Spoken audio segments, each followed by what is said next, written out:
하나님의 말씀 히브리서입니다. 히브리서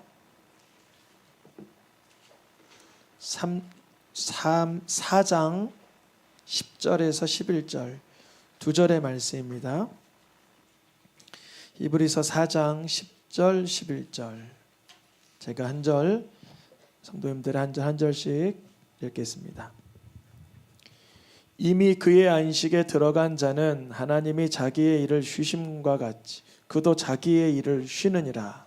그러므로 우리가 저 안식에 들어가기를 힘쓸지니 이는 누구든지 저 순종하지 아니하는 본에 빠지지 않게 하려 함이라. 아멘. 나의 멍에를 메고 내게 배우라. 예수님의 멍에라는 게 있다는 거죠. 예수님의 멍에. 그리고 또 예수님에게 우리가 이렇게 학습받아야 될 게 있다는 거죠. 그거를 우리가 반드시 기억해야 돼. 예수님한테 내가 배워야 한다. 이를 기억하시길 축복합니다. 예수님에게 내가 배워야 한다. 우리는 내가 배우지 않아도 그러한 정도의 예법과 예의와 성품은 내게 있을 줄 알지만 사실 없어요. 우리에게 그런 건 없어요. 우리에게 예수님께 배우지 않고서는 감당할 수는 없습니다. 예수님이 말씀하셨죠. 내게 배우라. 그러면 어떤 일이 일어나냐면 그리하면 쉼을 얻으리라. 너희가 배우면 쉼을 얻으리라. 오늘 말씀의 제목을 읽어보겠습니다. 내가 너희를 쉬게 하리라. 예수님께서 우리가 예수님을 내 구주로 믿는 믿음에게 가까이 갈수록 예수님에게 우리가 뭔가 알게 모르게 배워요. 그래서 우리가 이전에 경험해 보지 못했던 쉼을, 안식을 맛보게 됩니다.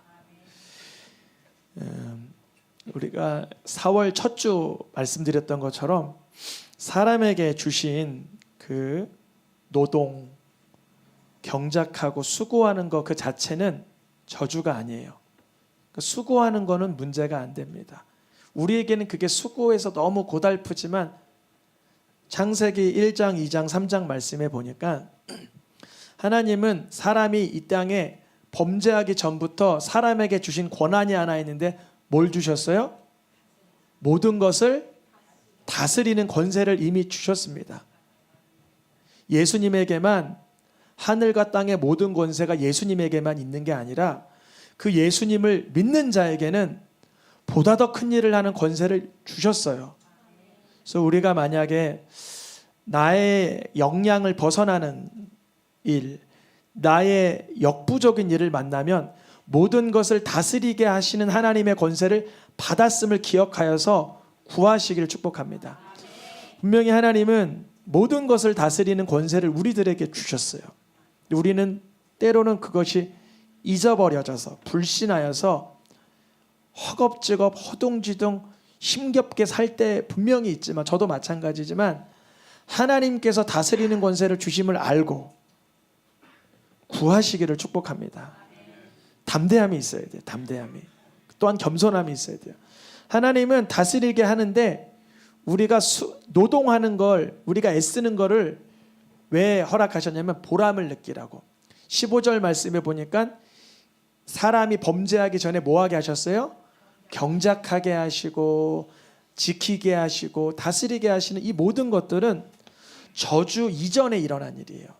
에덴 동산 선악과 사건 이전에 일어난 일이란 말이죠. 2장까지는. 그러니까 우리가 지금 살아가는 삶 속에 일이 있다.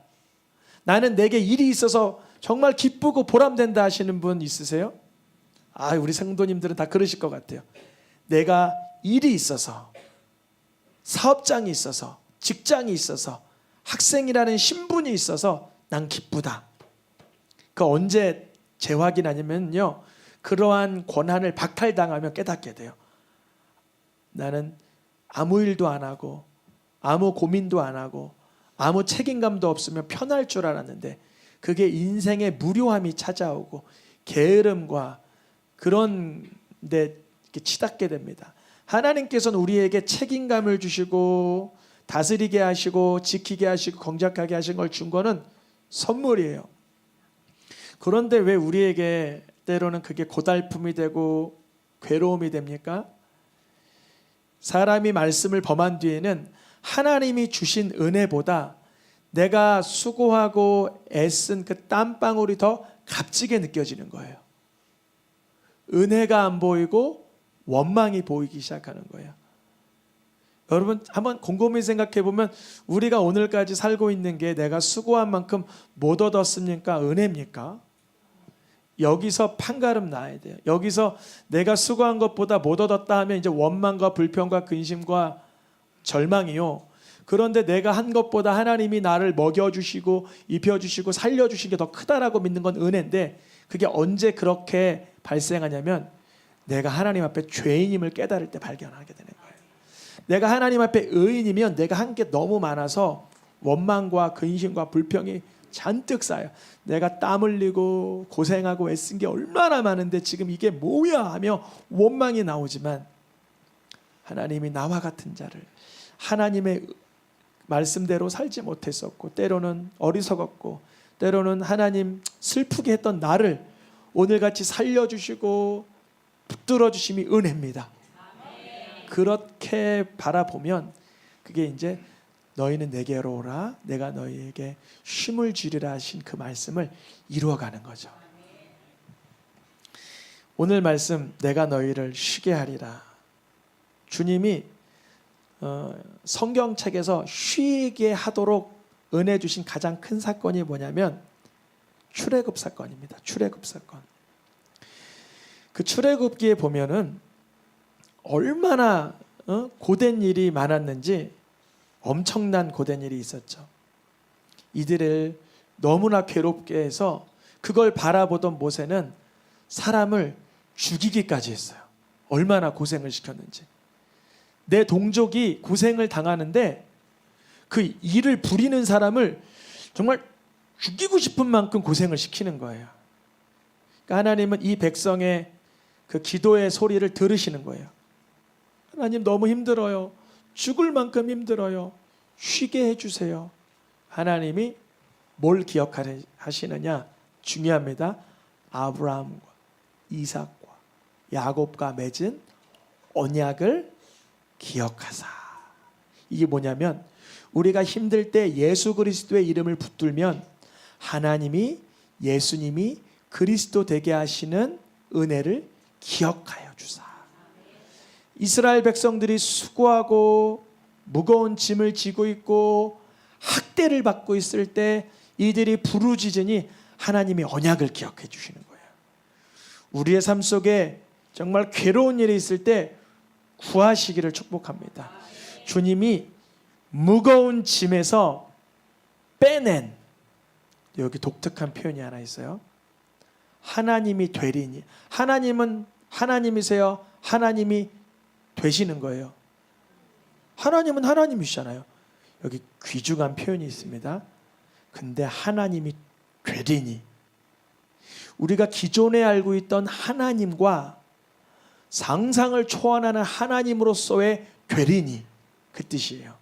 이전에는 하나님을 그냥 그림으로 알고 있거나 상상으로 알고 있으면 실제가 되신다는 거예요.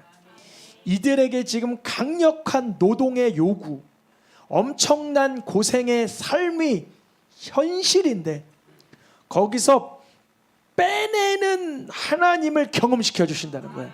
도무지 안 될 것 같은데, 아니 이렇게 죽도록 고생하는데 정말 하나님이 날 빼주실 수는 있을까? 나를 이 고통 속에서 나를 건져주실 수 있을까? 여러분 삶에 지금 우리 새생명 성도님들 중에 한 분이라도 인생의 무거운 괴로운 짐에 있다면 주님께 맡깁니다 구하시길 축복합니다. 제가 요새 12가지 고민을 하다가 안 맡겼어요. 안 맡기니까 어떻게 될까요? 머리가 더 복잡해지는 거예요. 노력하지 말라는 게 아니라 하나님께 맡겨드린 것에 신뢰하시길 축복합니다. 우리가 하고 있는 삶의 일상에서 우리가 노력하고 수고하고 헌신할 건 분명히 있어요. 왜냐하면 그를 통하여 보람을 느끼고 은혜를 느끼고 만족을 느끼라고. 원망하고 절망하지 말라는. 그런데 이런 괴로운 문제를 주님께서 과연 이루어 주실 수 있을까? 그러니까 하나님은 내가 너희의 하나님이 되리니, 이전에 경험해 보지 못했던 하나님을 경험시켜 주신다. 첫 번째 찬양, 길을 만드시고 주님께서 일을 열어 가지고 가시고 어둠을 밝히는 빛을 비춰 주시고, 이전에는 맛보지 못했던 어둠을 이기는 빛을 비춰 주시고. 그런데 이 상황 속에서 이 애굽에 왕이 하나 있었는데 바로 왕인데, 이 왕은 하나님을 모르잖아요. 여호와를 모르잖아요. 내가 왜 이 백성들의 무거운 짐을 해방시켜 줘야 되냐 반문을 하는 거예요. 그때 하나님께서 뭐라고 말씀하시냐면 예배드리기 위함이다 그래요. 뭐라고요? 우리가 수고하고 무거운 짐짐자들아 다 내게로 오라. 예수님이 왜 우리의 무거운 짐을 벗겨주냐면 하나님을 찬양하라고, 하나님을 높이라고. 우리에게 있던 무거운 짐과 수고운 그런 것이 사라짐으로 방종하고 쾌락하라는 게 아니라 하나님을 예배하라고. 이게 굉장히 중요한 부분입니다. 하나님을 예배 받으시기 위해서 우리가 가서 여호와께 제사를 드려야 된다 그러는 거예요. 그런데 이때 애굽 왕이 그 말 듣고 뭐라 그러냐면, 예배? 얘네 예배 드릴 시간 있냐? 야, 이제 얘네 지푸라기도 주지 말고 알아서 지푸라기 꺼내 와가지고 이렇게 일의 강도를 높여버려라 그러는 거예요. 제가 그랬어요. 저도 이제 공장에서 2년 4개월 일을 했는데 오늘 수요일이라 제가 예배 드리러 가야 됩니다 그래요. 그러면 선임이 뭐라 그럴까요? 너 제정신이냐 그러는 거예요. 정신이 있냐 그러는 거예요. 정신이. 좀 제가 여기서 강단이라 그런 말 못하겠지만 욕을 하는 거. 너 혹시 이상한 거 아니야 그래요. 근데 제가 이상한 거 아니고 다른 날은 일할 수 있는데 이 날은 예배해야 됩니다.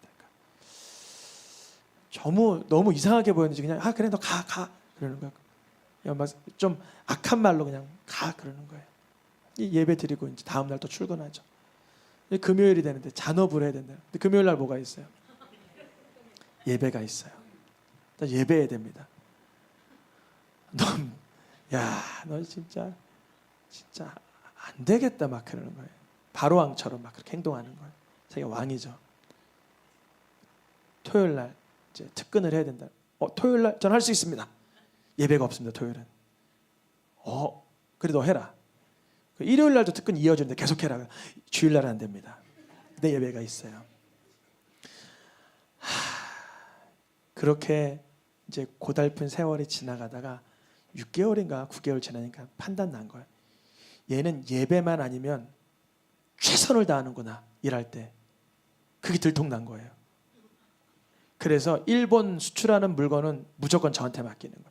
왜냐하면 일본 수출하는 물건은 액기스를 싸는데 액기스를 병에 싸고 병을 비닐에 싸고 비닐을 종이에 싸고 종이를 나무에 싸고 나무를 비닐에 싸고 비닐을 종이에 싸고 다시 박스에 싸 10번을 싸야 되는 거예요. 일본 들어가는 건. 와, 액기스가 한국에서 6만 원 하는 게 거기는 6만 엔으로 들어가요. 그럼 얼마죠?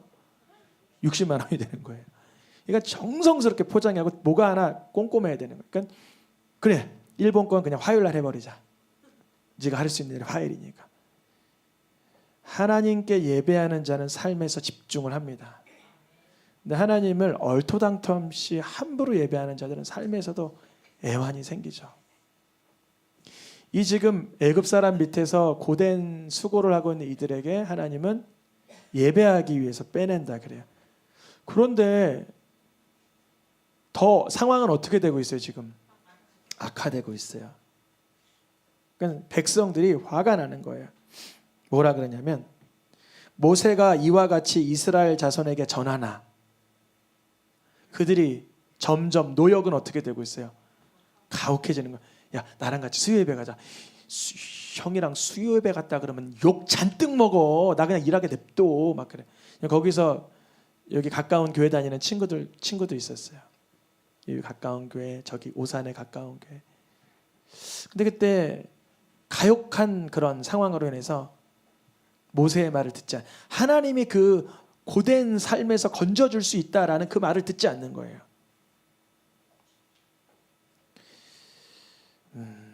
근데 우리가 성경을 알고 있지만 결국 구해주세요, 안 구해주세요?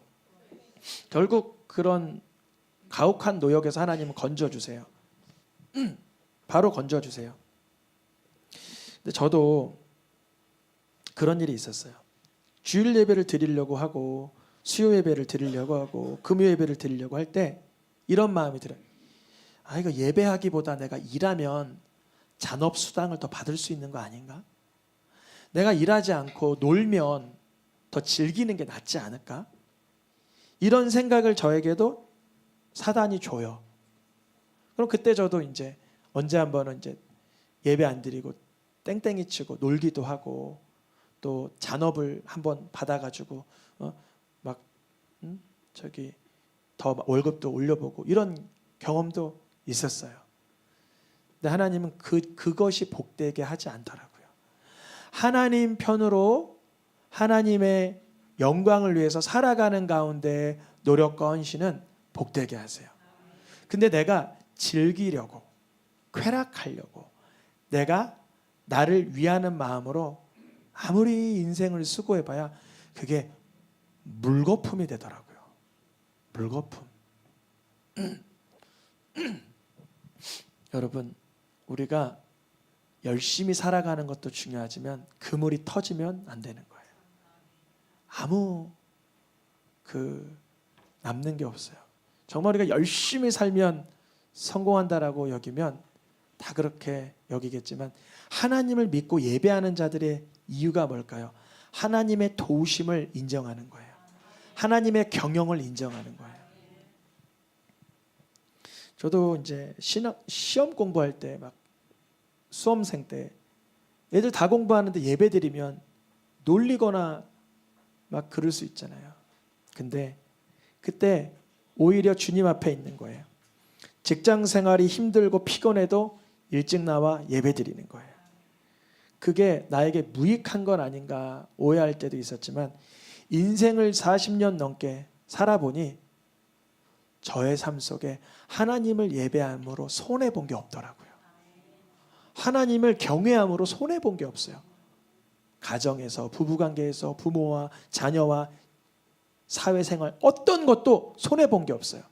분명 오해는 받았고 가혹한 노역도 있었고 마음도 상했지만 전하나 듣지 아니하였더라가 아니라 들었습니다. 들었어요. 이제 이들에게 자유의 몸이 주어졌어요. 자유의 몸. 상황적으로도 자유고 실제적으로도 몸이 자유의 몸이 됐어요. 이들이. 하나님께서 이들에게 자유의 몸을 주시고 뭐라고 명령하시냐면 이제 너희에게 쉼이 필요하지 않냐? 안식일을 지켜라. 7번째 날은 쉬는 날이라. 그동안 못 쉬었지?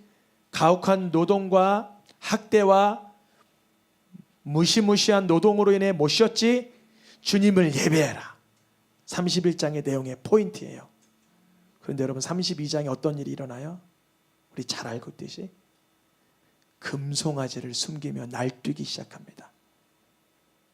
자유를 줬는데 쉼을 줬는데 휴식을 줬는데 여력을 줬는데 여유를 줬는데 그걸 어디다 쓰는 거예요?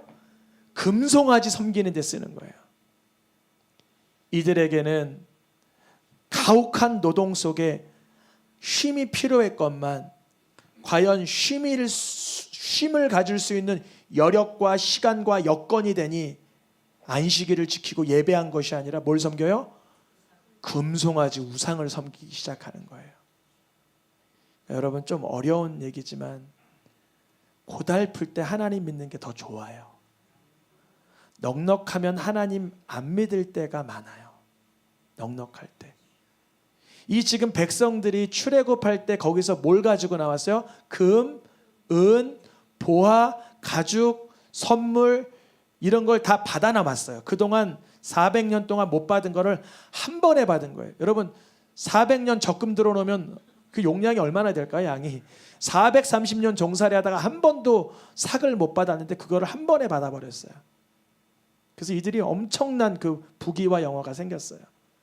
근데 하나님은 31장에 하나님을 예배해라, 그게 쉼이라, 그게 안식이라, 그게 누림이라 알려줬는데 32장에 금송아지 사건이 등장합니다. 그들이 이러고 말하고 있어. 이거 누가복음을 갖다가 비유해서 썼는데요. 이야, 이제 내가 애굽에서 탈출해서 여러 해 쓸 물건이 많이 쌓아졌구나. 쉬자, 먹고 마시고 즐거워하자. 이스라엘 백성들이 추구했던 쉼은 육신의 쾌락이었던 거예요. 우리가 오늘 예수님이 다 내게로 오라, 내가 너희를 쉬게 하리라 하신 예수님의 육성을, 그 음성을 오해하지 않길 축복합니다. 주님은 내 몸 하나 잘 먹고 잘 살라고 우리에게 쉼을 주는 게 아니에요. 요새 기도 제목이 3가지 있다 그랬죠. 한 가지는 기근으로 가뭄으로 굶어 앙상하게 된 많은 분들을 돕고자 하는 기도 제목이 있다. 두 번째는 이렇게 기관에서 양육을 받다가 성인이 되면 독립해야 되는 그네들을 향한 그런 기도 제목이 있다. 세 번째는 개척교회인데 목회자가 정말 생활을 할 수가 없어서 밤이면 뭐 다코야끼를 빨든지 뭐 이런 생활 속에 있는 분을 돕고자 하는 기도 제목이 이 3가지를 말씀드렸죠. 주님이 감동 주시기를 축복합니다. 우리 모두에게. 그래서 통화는 했어요. 월드비전이라든지 어떠한 보육원이라든지 다 통화는 마치고 해놨는데 워밍업 하고 있어요. 왜냐하면 겸손하고도 하나님 원하시는 진정성을 가지고 섬김을 시작해야 되기 때문에. 근데 이 사람은 뭐예요? 내가 쓸 물건을 내가 평안하고 내가 먹고 내가 마시고 내가 즐거워하자, 이게 쉼이라고 생각했던 거예요. 그럼 이 사람은 누가 된 거예요? 애굽 사람이 된 거죠. 애굽 사람. 이스라엘 사람이 학대받다가 탈출시켜오다니 애굽 사람 2가 된 거예요. 예수님이 우리에게 쉬게 하리라는 말씀을 이 사람처럼 곡해하면 안 됩니다. 하나님이 너무 속상하신 거예요.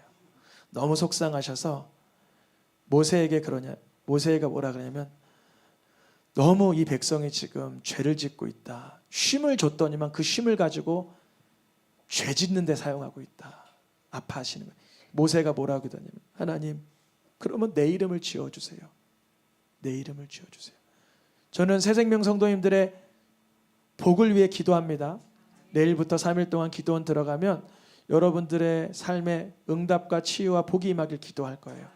그런데 우리들의 삶에 응답과 복과 쉼이 이루어졌는데 우리가 이 사람처럼 살아가면, 제가 하나님 앞에 이렇게 얘기해요. 하나님, 내 이름을 지어주세요. 제가 주의 말씀으로 주의 성도들을 잘못 목양했습니다. 그런데 주님이 이제 이런 말씀을 주시는 거예요. 그때 모세에게 32절 34장에 노란 글씨 읽어보겠습니다. 내 사자가 너 앞서가리라. 이게 굉장히 중요한 본문이에요. 내 사자, 하나님의 사자. 그러니까 하나님의 보냄을 받은 자가 모세보다 앞서가리라. 누구 말하는 거지? 왜냐면 지금은 리더가 누군데요? 모세밖에 없어요. 그 말씀 듣고 모세가 33장에서 하나님, 근데요, 뭐 두고 다른 존재 보내지 말고 하나님이 나랑 같이 가셔야 되잖아요. 내가 하나님 없으면 살 수가 없어요. 뭐라 그래요? 내가 친히 가리라. 그러니까 내 사자와 33장 14절의 내와는 사실은 동격이었던 거예요. 뭐냐면 내 사자가 누구냐면 예수 그리스도를 말하는 거예요. 내가 보낼 자. 지금 하나님은 1000년을 하루같이, 모세 시대로부터 1000년은 지나야 예수 그리스도가 오시는데, 하나님의 아들 예수 그리스도를 모세가 율법으로 되지 않는 그거를 누가 이루신다? 예수님이 이루신다. 근데 모세는 그 사자를 예수님인지 모르니까 하나님이 직접 가셔야 내가 좀 이렇게 감당할 수 있지 않습니까? 그 뜻이 내가 친히 간다는 그 뜻이야. 넌 쉬어. 우리가 내가 너희를 쉬게 하리라 예수님 그러셨잖아요. 그 처음 한 얘기가 아니었던 거예요. 이미 출애굽기에서 모세가 백성들의 그 80만 명이 넘는 백성들의 그 원망과 구설수와 정죄, 여기 모세가 다 이 세 가지 경험했잖아요. 원망, 구설수, 정죄. 원망은 뭐예요? 왜 끌고 왔냐? 왜 우리에게 굳이 자유를 줬어? 이게 원망이었고, 구설수는 뭐예요? 모세의 아내가 누구죠?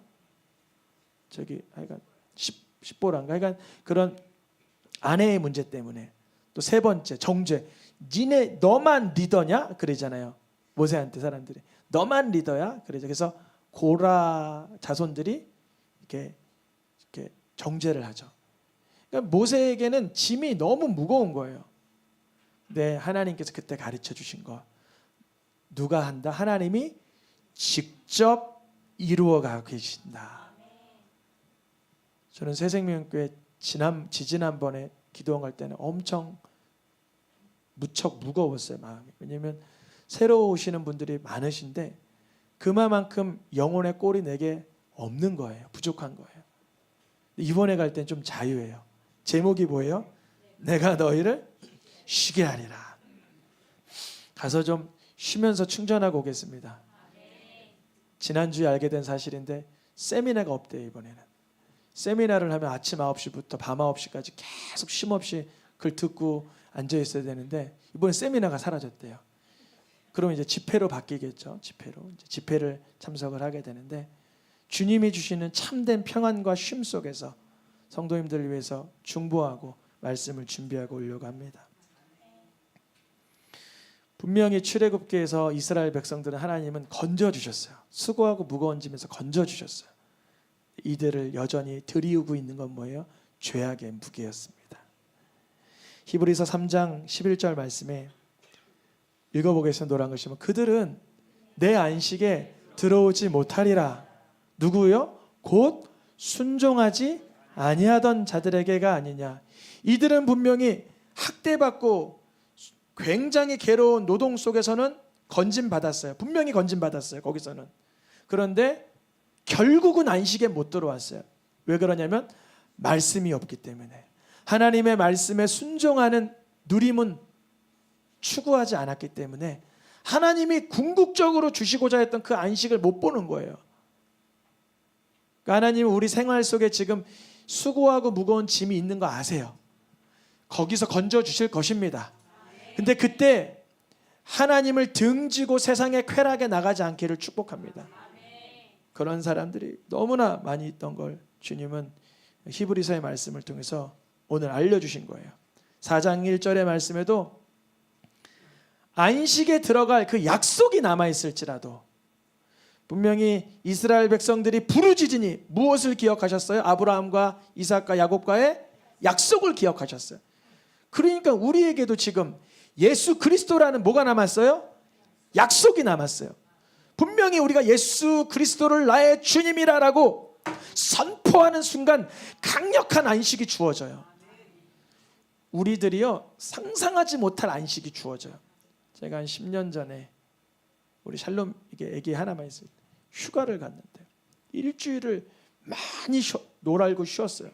근데 금요일 날 됐는데 여전히 휴가예요. 부교육자인데 금요일 날 안 가도 돼요. 금요일까지 휴가니까. 근데 너무 마음이 공허한 거예요. 근데 그때 기도회를 나갔어요. 그냥 몰래 이렇게. 거기서 뭘 경험해요? 안식을 경험하는 거예요. 거기서 회복을. 기도할 때, 부르짖을 때, 애통할 때, 예배할 때, 말씀이 내 속에 스며들 때 이게 쉼이구나. 그때 경험하는 거예요. 들은 바 예수님이 그리스도라는 말씀이 그들에게 유익하지 못한 이유는 예수님이 그리스도라고 10,000번 얘기했는데 자기 믿음과 왜 이걸 결부를 시켜보지 아니함이냐. 복음을 받았으나 그거를 한번 누려봐라 그러시는 거예요. 출애굽 이집트에서 건져놨으면 주님을 예배하며 그 쉼을 누려야 되는데 금신상을 숨기며 참된 쉼을 못 누리는 것처럼 예수님이 그리스도라고 우리에게 믿음을 주셨으면 그것을 믿는 믿음으로 누려야 되지 않겠습니까? 예수님이 아무리 안식일 날 기적을 일으켜도 늘 정죄하는 거예요. 마태복음 12장, 마태복음, 요한복음 5장 말씀에 한번 읽어볼게요. 너무 놀라워서요. 같이 읽어볼게요. 노란 글씨. 안식일에 하지 못할 일을 하나이다. 안식일에 병 고치는 게 옳으니까 안식일인데 내가 자리를 들고 가는 것이 옳지 아닙니다. 이 사람이 안식일을 지키지 아니하니 하나님께로부터 온 자가 아니라. 누구에 대해서 한 말이에요? 예수님. 우리가 쉼을 못 누리고 살아가는 이유 중에 하나는 뭐냐면 온갖 정죄하는데 정신이 다 거기 가 있어요. 여러분 근데 이거요 끊어내기 굉장히 쉽지 않아요. 이거 마태복음, 요한복음 3번, 4번에 걸쳐 나타난 사건이 남의 얘기가 아니에요. 너 주일날 왜 그러냐? 너 주일날 이렇게 해도 돼? 이게 주일날 할 일이야? 하면서 주일을 정죄하는 날로 내가 사용하고 있는 거예요. 주일은 뭐 하는 날일까요? 예수님으로 안식하는 법을 누리거나 알려주면 되는 거예요. 그 사람이 안식일 날 좀 못나게 해요. 그러면 예수님이 우리를 위해서 죽어주지 아니하셨냐라고 하는 그 사랑과 애통이 나가야죠. 예수님이 병을 고쳐도 아유 그걸 왜 병을 주일날 고쳐? 예수님이 눈 먼 자의 눈을 떠도 그거 왜 그래? 자리를 들고 가라 그래도 왜 그거 자리를 들고 가라 그래? 늘 온갖 시선이 정죄가 있는 거예요. 이 사람은 자기는 안식일을 지킨다고 하지만 사실은 뭐가 없는 거예요? 여기 마음에? 안식이 없던 거죠. 안식은 어떻게 경험할 수 있을까요? 예수님이 나의 죄를 위하여 철저하게 죽임당하시고 나를 살리시기 위해서 다시 살아나사 성령을 보내주고 계심을 믿고 누려야 경험하는 건 아닙니까? 그래서 이제 이번 달 몇 주 남았어요? 2주, 도주 동안 우리가 이제 배우는 시간이에요. 첫 주는 뭘 배워요? 온유를 배우고, 둘째 주는 뭘 배워요? 겸손을 배우는 거예요. 바짝 배우시길 축복합니다. 저도 배우려고요. 열심히 배우려고요. 저도 부족하니까요. 마태복음 11장 말씀, 오늘의 마지막 말씀입니다. 노란 글씨만 먼저 읽어보겠습니다. 내가 너희를 쉬게 하리라. 그리하면 너희 마음에 쉼을 얻으리니 내 멍에는 쉽고 내 짐은 가벼움이라.